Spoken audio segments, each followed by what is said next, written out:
আজকে প্রাথমিক বিদ্যালয়ে বিদায় অনুষ্ঠান। এই বিদায় অনুষ্ঠানে পঞ্চম শ্রেণী ছাত্রছাত্রীরা সুন্দর করে এই ক্লাসটা সাজিয়েছে। আসলেই মানুষের যখন বিদায় আসে চোখের জল ধরে রাখা যায় না, তেমনি মানুষের জীবনে দুইবার বিদায় আসে। বিদায় হচ্ছে যে কর্মজীবন থেকে একজনে বিদায় নেয়, চাকরির স্থল থেকে একজনে বিদায় নেয়, এবং ছাত্র জীবনে ক্লাস 1 থেকে পঞ্চম শ্রেণী পর্যন্ত যখন বসে তখন পঞ্চম শ্রেণী থেকে প্রাইমারি স্কুল থেকে ছাত্রছাত্রীরা বিদায় নেয়। আজকে সেই দিন এই প্রাথমিক বিদ্যালয়ে ছাত্রছাত্রীরা বিদায় লগ্নে বিদায় নিচ্ছে। আসলে বিদায় মানুষকে চিরবিদায় না, এটা হচ্ছে লেখাপড়ার দিক দিয়ে বিদায়।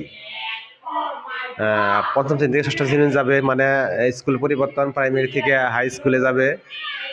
এই বিদায় করে পঞ্চম শ্রেণীর ছাত্রছাত্রীরা সুন্দর করে রুমটা সাজিয়েছে। এই ক্লান্তি লগ্নে তারা 5টি বছর লেখাপড়া করেছে।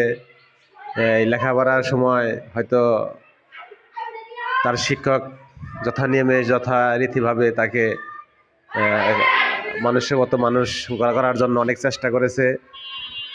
আসলে যারা শিক্ষক তাদের চেষ্টা কমতি হয় না, তারা সাধ্যমতো নিজের ছেলের মতো করে তারা চেষ্টা করে মানুষের এগুলা মানুষ হয়, মানুষের মতো মানুষে যেন আমার স্কুল, আমার শিক্ষক হিসেবে যেন সবার মান সম্মান উপরের দিকে উঠে যায়, বলতে পারে হ্যাঁ আমরা লেখাপড়া করাইছি বিদায় আজকে আমার ছাত্র ইঞ্জিনিয়ার হয়েছে, পাইলট হয়েছে, ডাক্তার হয়েছে, দেশের উচ্চমর্যাদার সরকার হয়েছে, এরকম জানি একজন শিক্ষক বলতে পারে।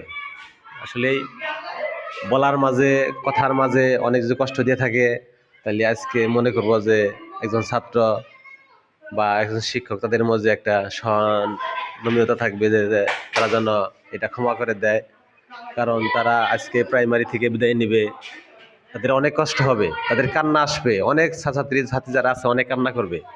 শিক্ষকের হাতে পায়ে ধরে মাপ নেবে যে আসলেই স্যার আমাদের 5টি বছর লেখাপড়া করাইছে, অনেক রকমে তারা শাসন করেছে। শাসনের মধ্যে হয়তো এরকম হয় সেটা বলা যায় না।